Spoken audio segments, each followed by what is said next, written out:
All right, ladies and gentlemen, welcome back to the Kai Veil channel. Thanks for liking, commenting, subscribing, hitting the notification bell, and also sharing the videos and the knowledge.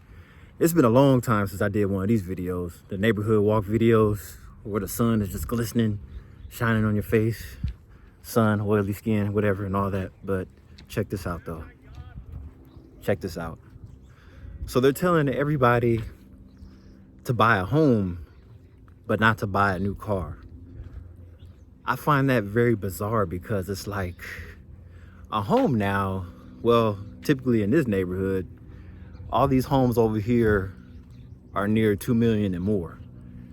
The city I live in is a very affluent city and community, and the home prices are expensive on purpose because where I'm at, it's one of the best school systems in the state. Like I said, mentioned many times, I'm in the Bay Area, California. And as you know, most of the cities in the Bay Area are not very affluent. It's just a bunch of tech heads. But see, here's the thing that cracks me up. So the Bay Area pays the highest in like healthcare jobs and everything, right? But then it's just weird to me because see, most of the people I know work in tech. So being that I work in healthcare, I don't meet a lot of people that work in healthcare. I meet more people that work in tech. So it's just kind of crazy to me how people would still rather go the tech route, even though they're still getting laid off from their jobs and everything. It just doesn't make sense to me, but to each its own. My heart goes out there to everybody that are losing their jobs in that field, because it's like, there's a lot of turnover rates in those fields too as well. But I'm like, how do you go out? How are you telling all these young people to go out and buy these homes, expensive homes at that, without barely any job security? So basically everybody has to be an entrepreneur, I guess, because they can't find a job that they can rely on long term. And it's like, the boomers had it lucky. The boomers got by. But see, now, when we get that age, 60s, 70s, 80s, we'll still be working in regular jobs if we're not all entrepreneurs like we wish and think we will be. And like I said, all these homes are nearly 2 million and more. So if you have the money, good luck. But just think about how much your average monthly payment, your mortgage would be. Your mortgage will be at least $4 or $5 grand a month, probably even more. And you're gonna need decent cars to drive too as well. So it's like, most people that buy new homes or home in general, they'll go out and buy a new car as well.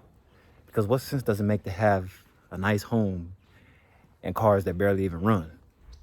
So the goal is to go in with low debt for a mortgage. When you're home shopping, the first thing the banks are looking at is how much money you currently owe. So keep that in consideration. Starting to get a little windy too. Excuse the wind if you hear it. The wind just shifted directions. I'm just taking a nice stroll to the park as I record this video. Like I said, it's been a long time since I've did one of these videos. It's been a few years, but yeah, make that make sense. They're saying that the #1 debt killer is the car loan, but yet a home loan is 50 times more. The car is not really an argument because you could take the car back once you don't want it anytime. Versus the home, it's more difficult to get rid of.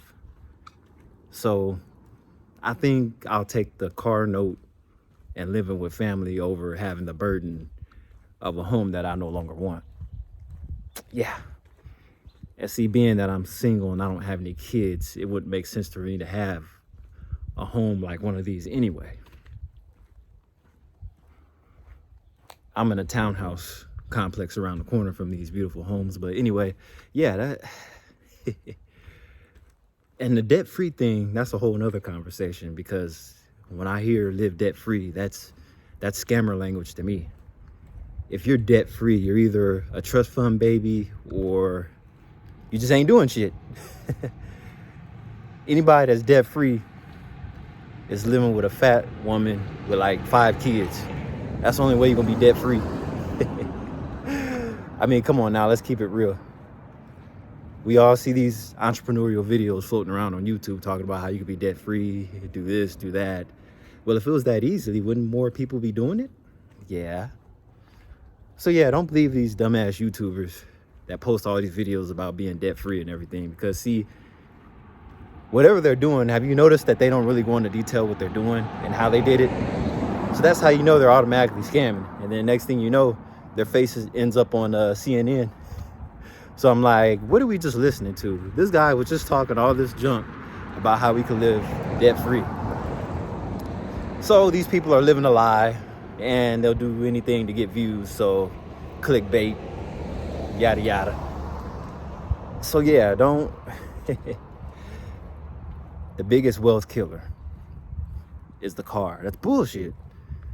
You bought an oversized home that you didn't need. That was the wealth killer right there. So don't listen to these people. This is just a quickie video. This is Kylie LaVale. Thanks for tuning in, hanging out with me for like 6-7 minutes. And of course, we'll be back with more home studio videos. I'll catch you on the next one. Peace.